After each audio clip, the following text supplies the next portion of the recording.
Pontiac, Michigan, 1997. An unidentified body. There was other circular marks on her body. Never seen anything like that before. Launches a desperate hunt for a cold-blooded killer. We took a shot in the dark, and she just started telling us everything that she witnessed. But opening this portal reveals a vile betrayal. Is he breathing? He thought she threw him under the bus, so he was going to return the favor. A horrific truth straight out of hell. That was the moment that it kind of clicked. It was like the worst day of my life. Shut up. All murderers are bad, but some are diabolical.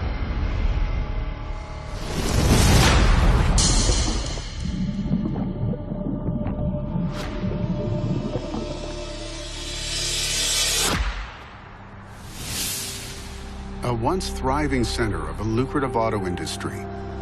By 1997, Pontiac, Michigan's prosperous days are long since gone. For 26-year-old Carol Giles, these turbulent streets are home. And while her new job at St. Joseph Mercy Hospital may not be glamorous, it's a job she's grateful to have. Hey, Jess. This was Carol's first on her own job. St. Joseph Mercy Hospital, how can I help you? When she started at St. Joe's, you could tell she felt more independent woman. Thank you so much. Bye. She wanted to be a nurse, and when she started working in the neonatal unit... Have you guys seen the new Stevenson baby?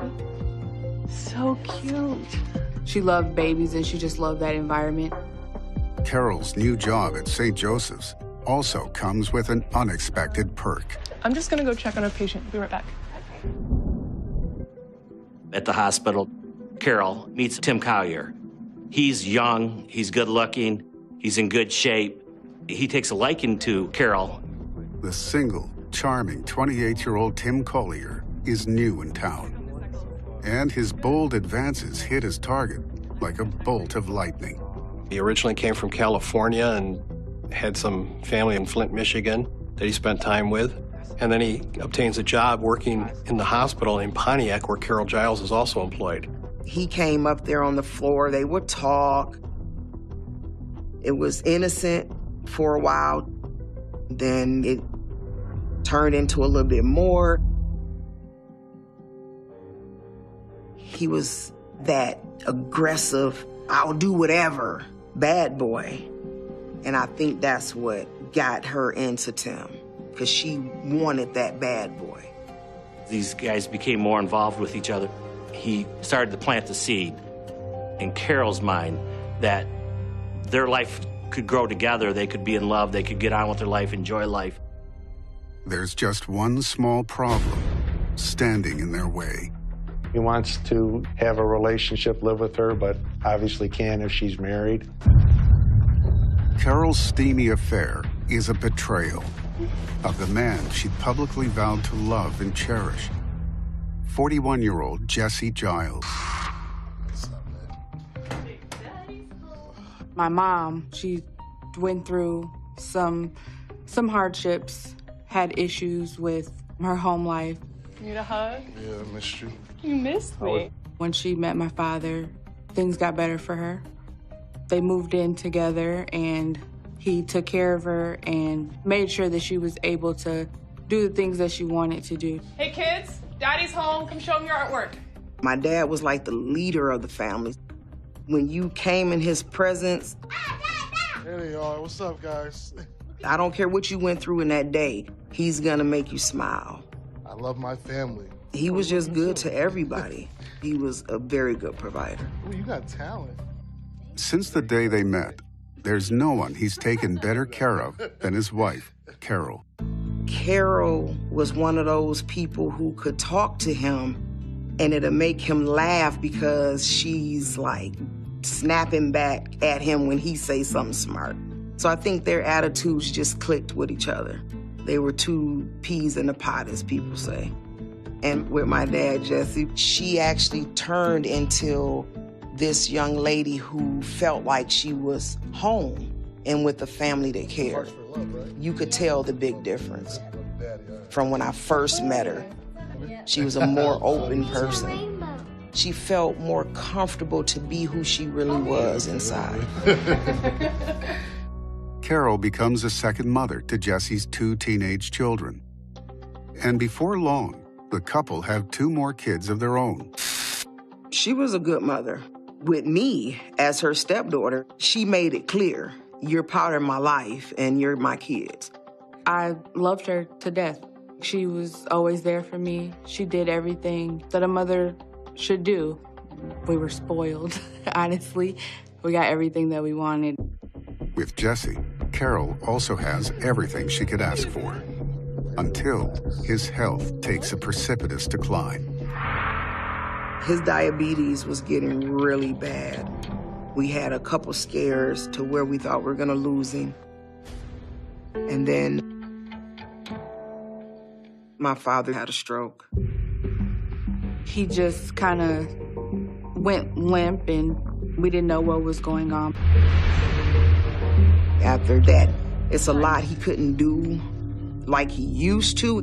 Did you take your insulin? And it kind of hit the family hard because to us, that's our lion, that's our strength. And for him to be down, it was like, what do we do? As a result of the stroke, Jesse loses the use of his left arm and becomes dependent on his young wife. It's a burden no one could prepare for. Carol seemed to start getting frustrated with the things that she would have to do to help him. They would argue a lot. Turn over. They came together when it came for the kids, but as far as each other, they were really distant. He's not capable of doing the things that they used to do. As Carol goes on as being the nursemaid, she's feeling like she's 100% tied the house to the kids. Carol's job becomes her only outlet from her troubles, filling her with a sense of pride and achievement, while her passionate affair with Tim Collier makes her feel wanted and desired. Carol was a mother, a wife at a young age, so she started just wanting to live a little more. Carol was looking for someone to love and be her own age, to do things with. She was the upset housewife telling Tim her problems at home. Jesse isn't blind to his wife's increasingly suspicious behavior. My mom was going out more and taking more phone calls secretly and things like that, and just not home as much. What else do you want from me? That's probably what precipitated to him kind of having suspicions that something was going on. One thing my dad taught me, loyalty is something you have to have. She was not loyal to him, and she admitted to it. She admitted about Tim. That's when my father, Jesse, said to her, you can leave, but my kids are staying. Those are my kids, too! Carol was very upset. I was there. They got into a really bad argument. I believe that once my father told her that you can leave but not take the children, that's what made her say that she would stay in the relationship because she wanted to keep my brother and I. And so she said that she was no longer involved with Tim. Not a month later is when everything just took a left turn. 911 emergency. This panic call to 911 sets off a twisted chain of events that will leave more than just one family broken. He came out and started talking to the investigators about a murder that no one knew about. Shut up. If she could have left like she wanted to, she'll still be here. Was I gonna die? They're gonna need more than just a squad.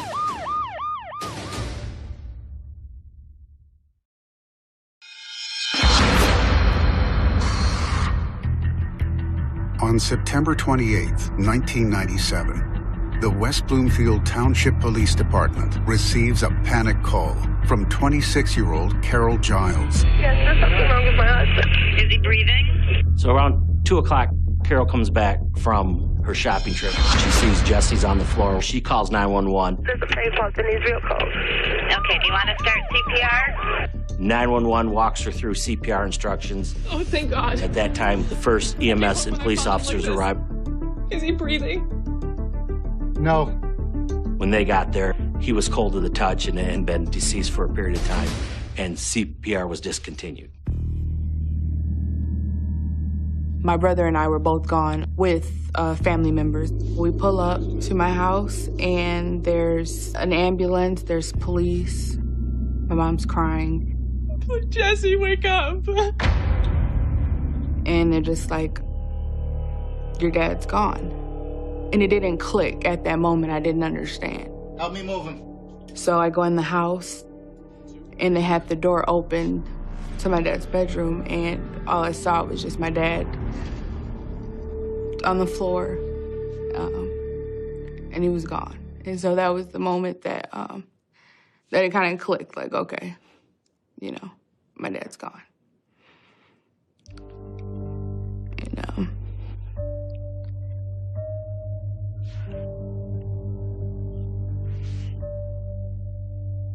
there's a void in my heart that can never be filled. It was like the worst day of my life to lose my father that day.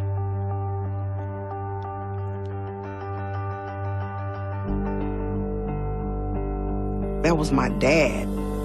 That was my best friend. Jesse Giles' death is a devastating loss for his family. But it is also easily explained. He had quite an extensive medical history. He was 450 pounds. He had diabetes. He'd had a stroke. He had some heart conditions. EMS didn't raise any flags. I don't think any investigator in the state, given this guy's history, his size, and the condition he was found in, would have thought anything unusual about this death.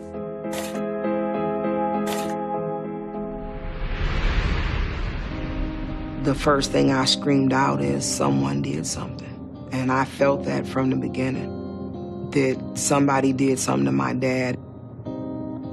They thought I was just emotional, hurting inside, and they didn't want to believe it. Now a widow, Carol must find a way to move on. Not just for herself, but also for her and Jesse's 2 young children. Immediately after Jesse Giles' death, Carol started notifying family and friends of what had occurred. One of those friends that she notifies, Nancy Billiter. Let me see if you show you something here. Shut off. 45-year-old Nancy Billiter has known both Jesse and Carol for years. Nancy had always been around. She was a good friend of my mom and dad. What you guys do at practice today, Nance? My dad loved her to death. She was really sweet. I mean, oh my gosh, she was a wonderful woman. No jammies! Nancy was a character. She always made people laugh, always made people comfortable. Nancy, scoot over. The other way, woman. She wanted to be a nurse and learn to help people. She was on the dean's list of her nursing school. While she finishes her training, Nancy makes ends meet waiting tables at a local restaurant, a place called South Boulevard Station. That's where she first met Carol. They got talking because Carol would be sitting reading books, and Nancy loved mystery novels, and that's what Carol was reading. Nancy thought the world of Carol. After Jesse passes away, it's Nancy that Carol turns to most for support. Nancy got a phone call, and she was real upset. She got off the phone, and Nancy says, "Oh my God, Jesse's dead. I have to go over and help Carol. I have to go be with Carol." That's when Nancy went over there and decided she was going to stay over there to help Carol get through all this, help her with the kids. So Nancy moved in with us. She was like a nanny to my brother and I. She helped us get ready for school and, you know, watch us and things like that. She kind of picked up the slack because once my father passed, that's when my mother began to change. Is Mom okay? She started being like nervous, and she started interacting with us a little less. She wasn't helping with homework as much as she was before, and it was just like little things that started to change, and it made me feel uncomfortable. Then, just 3 weeks after her husband's passing, the grieving widow stuns her family with a shocking announcement. She said that her friend was moving in. This friend was Tim Collier. She said he was just gonna move in and sleep on the couch. He didn't sleep on the couch. He slept in my father's bed. As a child, I didn't understand what was going on. I just lost my dad. I was still grieving, and then just here comes this man. Didn't know who he was. I didn't understand why he was there. I didn't understand why my dad's gone, and this man is coming into my life. Tim doesn't waste any time making himself right at home. I was an adult, so I had my own place. But Nancy told me everything I needed to know about Tim. That he was in the home. Tim was wearing my father's jewelry, driving my father's truck. He just took over. She was always wanting to please him. It was always, he said something, she jumped. She has to do what he says first. She was just under a spell. As Tim takes control, the house grows tense, and Nancy soon realizes she is caught in a volatile situation. Tim always had this weird demeanor about himself. He just always seemed like paranoid and nervous and upset about something. Nancy and Tim didn't really get along. He seemed to just have a dislike for her. Nancy became a protector for Jessica and Jesse Jr. And I believe she was kind of stuck with nowhere to go. She didn't want to be there anymore, but she did not want to leave Jessica and Jesse Jr. In that situation. To make matters worse, Tim begins lobbing wild accusations, putting the two women in an uncomfortable situation. He believed that Nancy and my mom were having an affair.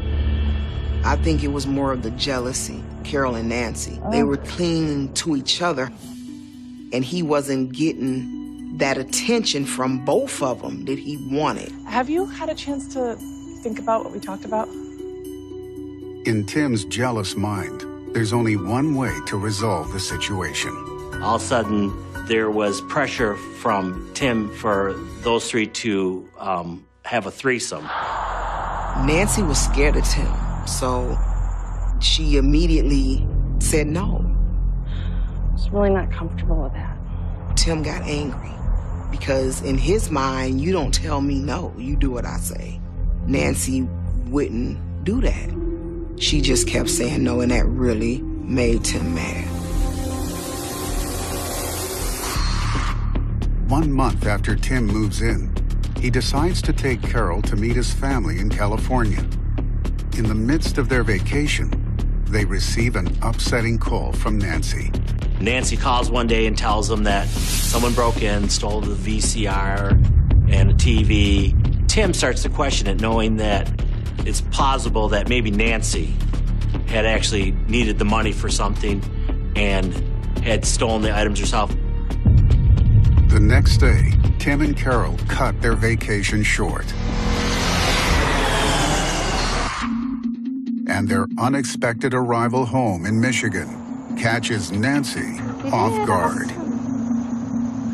We came home from school. Nancy was there. My mom was there. Tim was there. I didn't expect you back so soon. Well, surprise. I actually have to get to work. Oh, well, I'll drive you. We all got in the car. Nancy, my mom, my brother, and I. And I never saw her again.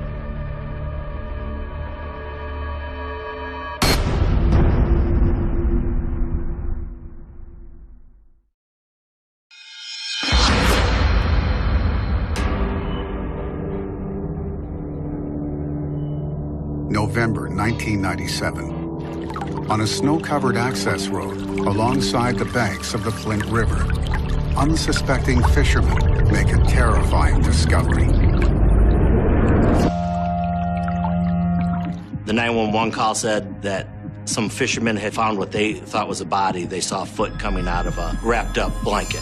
The deceased person was lying in a trailway going to one of the rivers. When we observed the body, myself, Sergeant Shanley, it appeared to be a white female. She was wrapped in a comforter blanket with a floral pattern. She had on a sweatshirt, black work pants. She appeared to be beaten around the face and neck area. There was other circular marks on her body. We couldn't determine what it was. I'd never seen anything like that before. There was a gun, but she didn't have any gunshot wounds. We also noticed that some of the positioning of the body didn't quite match what the scene was, so we knew that this was definitely a body drop, that we had a secondary crime scene somewhere else. This isn't where the murder took place. There was a smell of gasoline, and it appeared that somebody had tried to attempt to burn the body but was unsuccessful. She's classified as a Jane Doe, and we have no identification or any positive ID. The shirt was one of the biggest clues we had because on that sweatshirt was the name of a restaurant. I believe it said South Boulevard Station. Over an hour away at the South Boulevard Station restaurant, the mood is unsettling. No one has seen or heard from 45-year-old Nancy Billiter for nearly 48 hours. She probably worked for me for about 10 years. She was very upset about something the last time I talked to her. I expected to see her the next night. She worked almost every day, but she didn't show up and didn't call. Nancy never missed work. So Carol had called my mother and asked if she had seen Nancy because she hadn't seen Nancy in a couple of days. Of course, everybody starts getting worried. It was Friday night. It was very busy, and 2 detectives came in. They said they had a very graphic picture and wanted to know if I could identify the person. That is, and it wasn't good. I think that's Nancy. I knew it was Nancy because she wasn't at work and she had the uniform on too. But if she didn't have her uniform on, I probably wouldn't even recognize her. Do you know where she lives? Yeah, she's been staying at a friend's. Nancy's co-workers believe she has been living with a friend named Carol Giles, a recently widowed mother of 2. But they say Nancy's been on edge ever since Carol's boyfriend, Tim Collier, moved in. This Tim guy he was trouble. He was definitely trouble. And at that time I told her, I said, you need to get away from this situation and just be done with it. And actually at that time she agreed. We obtained the address of Carol Giles, and then we went to that residence to try to make contact with Carol. I asked her who she is. She says she's Carol Giles. I asked her the last time she saw Nancy Billiter, and she said she's seen her on the 11th. Witness said he dropped her off here on the 12th. Now that you mention it, I think it was Thursday morning. As soon as her story changed, she admitted that she'd actually been there as of 1:30 a.m. on the 13th. Then I knew my timeline just got a lot smaller. There is something about Carol's demeanor that raises a red flag for the detectives. She's very timid. She never asked why we were stopping her. She never asked, what do you want? She didn't have any curiosity, but she was cooperative. We ask her for something, she lets us do it. I get her to give us consent to search her house.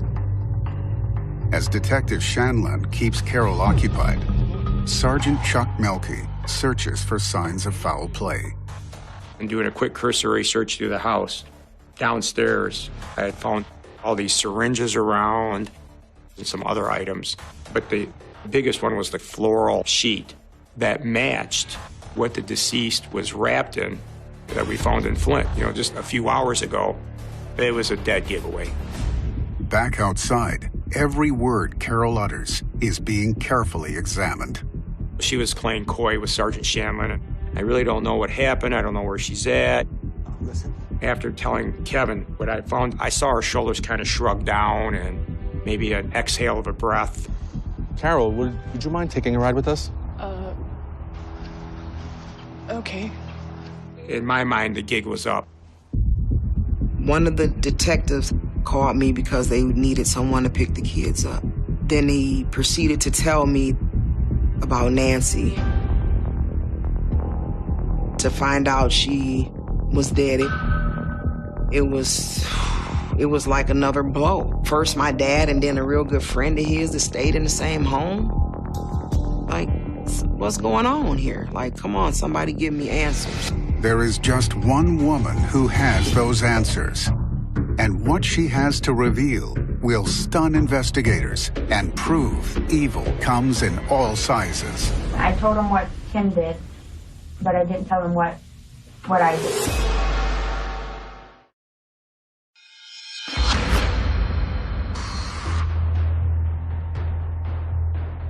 Hours after discovering the body of Nancy Billiter, beaten and discarded on the banks of the Flint River, detectives bring her best friend and roommate, Carol Giles, in for questioning. When we got back to the station, the sergeant and I interviewed her in one of our interrogation rooms, and she couldn't have been more forthcoming. She was very cooperative. Didn't take a great deal of effort to get her to tell us what happened to Nancy. Are you telling the truth today to me now? Yeah.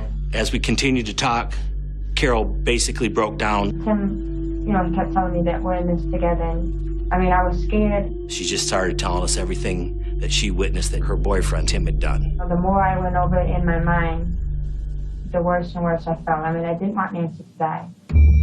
She claimed that she came home. Tim and Nancy, they were together downstairs in the basement. They were still arguing about Nancy being involved in breaking into the house and stealing his TV and a VCR. It's your last chance to come clean. Timmy thinks that Nancy is trying to cover it up or lie about, what happened. And he's kind of interrogating her. He wants to know where, he's going to ask her where was the stuff at, because he knew he knew that she had chipped the stuff. She saw Nancy was tied to the bed with nylons. I saw Tim with the towel on her face. Tim was beating her at that time. Stop! Go back upstairs. He points a gun at her. So she goes back upstairs. And then about 10 minutes later, Tim comes upstairs and tells her, I know she did it.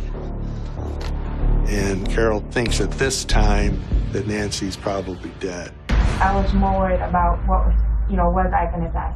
Who was going to take care of my kids? She claimed that she was in fear for her own life. Whatever happens to me, just make sure that, the kids know I love them. To back up her claims, Carol directs the detectives to a veritable mountain of physical evidence. The curtains you took off at the house, and you put them in a bag. What kind of a bag was it? A garbage bag. Like a plastic black? Black plastic garbage bag to just tie it up. I just tied it in a knot. West Bloomfield Township served a search warrant on the house. Not only did they recover the gun that Carol told us about, they found a mattress in the attic of the garage that was bloody. We expected to find these things at the house based on Carol's statement, and we did find them. Tim Collier stands accused of murder by his girlfriend. Police worry that they have a dangerous man on the loose. I knew he was trouble, just evil. But if you seen this man walking towards you, you will get out his way. We had surveillance units stay on the house because Carol said there was a good chance that he would come back. And at about 4 o'clock, Tim Collier did arrive, and he was taken into custody. In the early morning hours of November 15th, 1997, Tim Collier is arrested and brought to the West Bloomfield Township Police Station.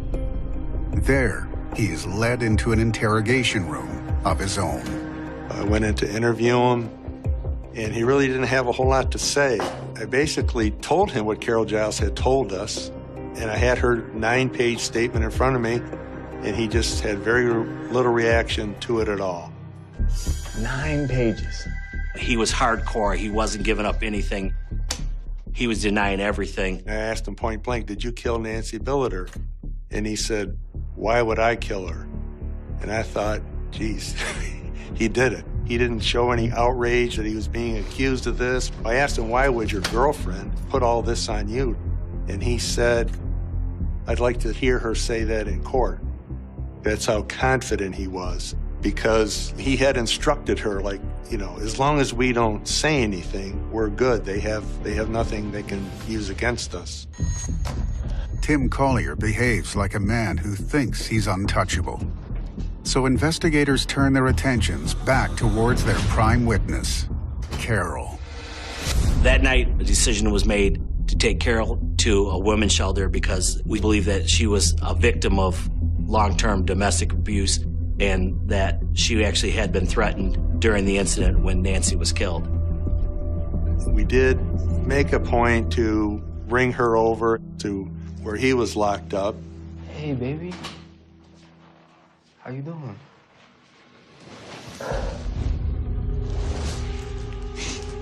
You okay? I'm sorry. What's the matter? I love you. I love you too. Tim starts to realize in the hours afterwards that something's wrong. He doesn't see Carol there. He saw Carol leaving. He starts to put two and two together. The next day, Sergeant Ferguson is walking through the jail area, and Tim Collier asks her, "Is Carol Giles in here?" She says, "No, should she be?" And he says, "Hell yeah, she should be in here." Then he says he wants to talk to that detective that he talked to last night. So I come in, I advise him of his rights again, and he says that Carol was an active participant. And I said, well, you know, she gave it up last night and blamed you. Well, why do you believe her over me? Then he says, well, why didn't you ask her about her killing her husband? That day, everything changed. Like, my life was turned upside down.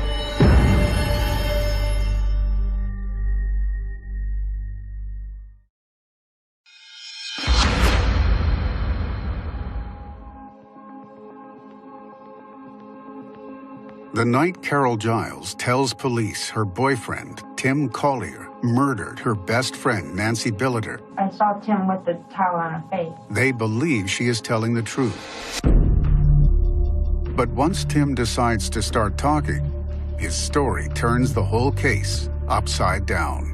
He started talking to the investigators about a murder that no one knew about, and that being Jesse. It's just totally out of nowhere about her killing her husband. I didn't know the slightest thing about what he was even referring to. He thought she threw him under the bus, so he was going to return the favor. So he starts asking Lieutenant Sheridan, If you were to dig up an old body, could you still tell how they died?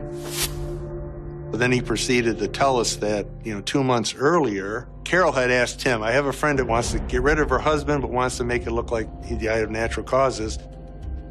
Tim suggests, well, you can put heroin in the insulin and give him that instead. Tim basically gives Carol Giles the playbook for how to get rid of her husband and also how to fool the police. He gets this heroin, he tells her how to mix it up, how to put it in her insulin shot. She's to inject him with the insulin, and she's to leave and come back hours later. Is he breathing?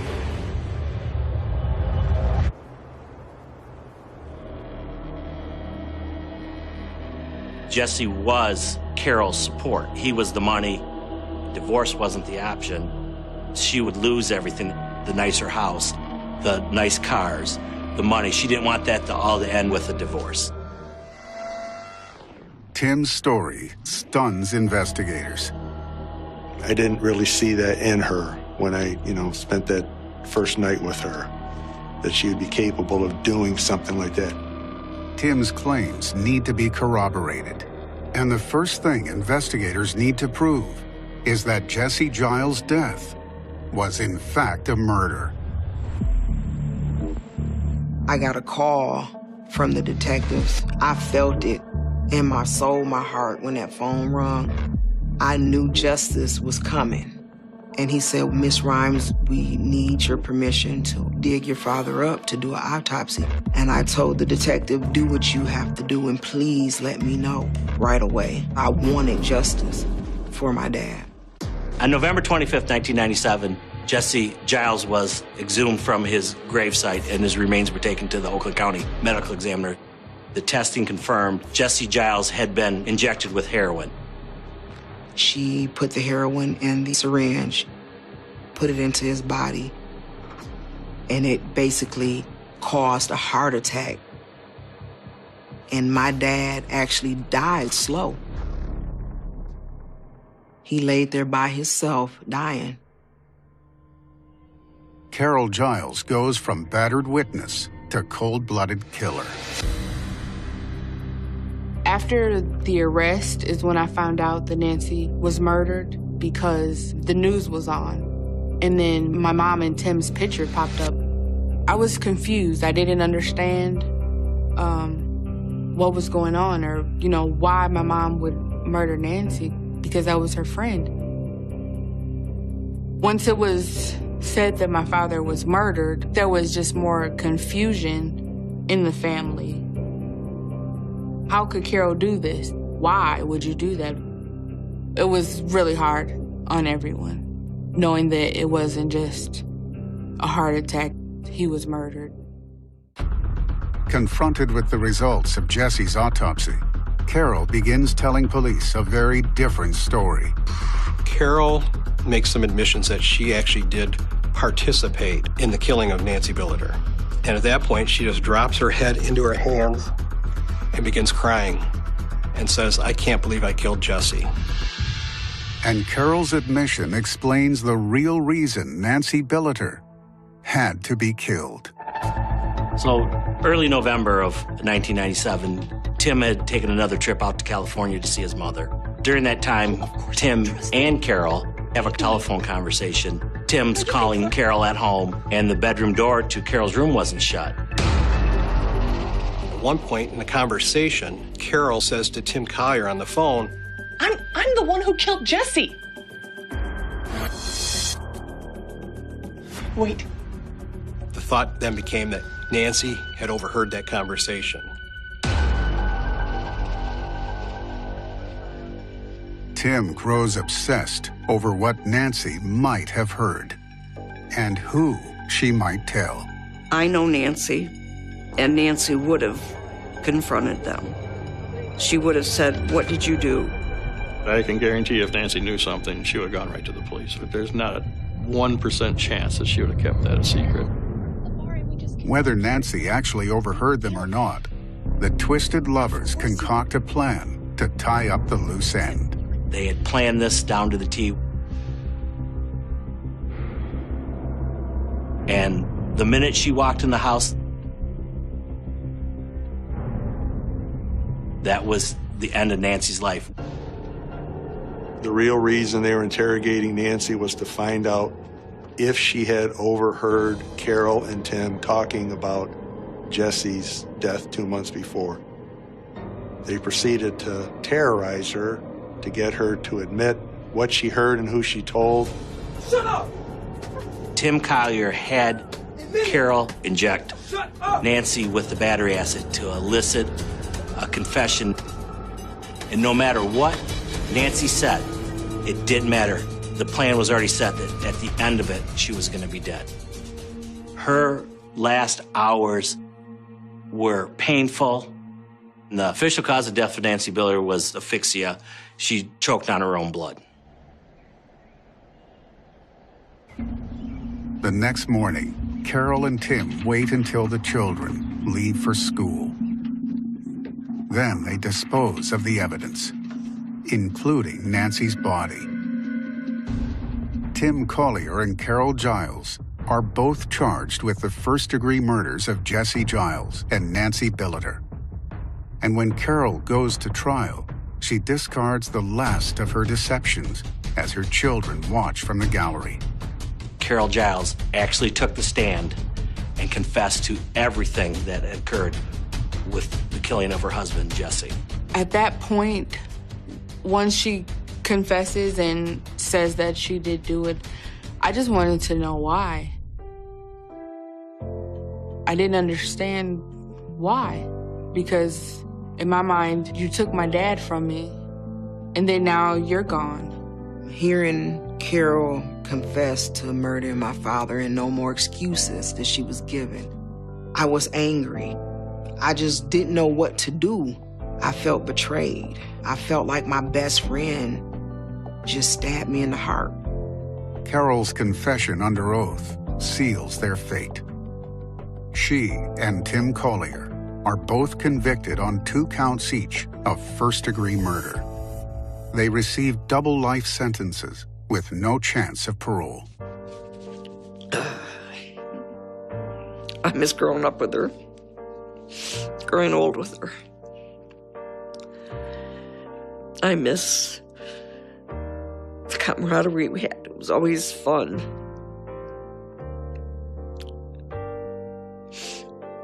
I always wonder what she'd look like now.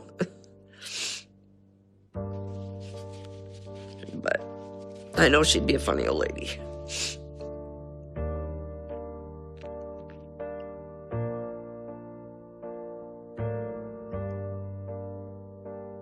For Jesse and Carol's children, there can be no peace with the mother they once loved and trusted. My dad was my everything. I want everyone to know that who Jesse Giles was. He was just a wonderful man. Just a loving man to his mother, his sisters and brothers. And so to this day, I don't get it. Why couldn't you come to me and tell me what you were going through? I love her despite her actions, and I know that what she did was extremely terrible. And for a lot of people, it is unforgivable. But I do know that she knows now what she did was wrong. I wish that she would have thought about my brother and me,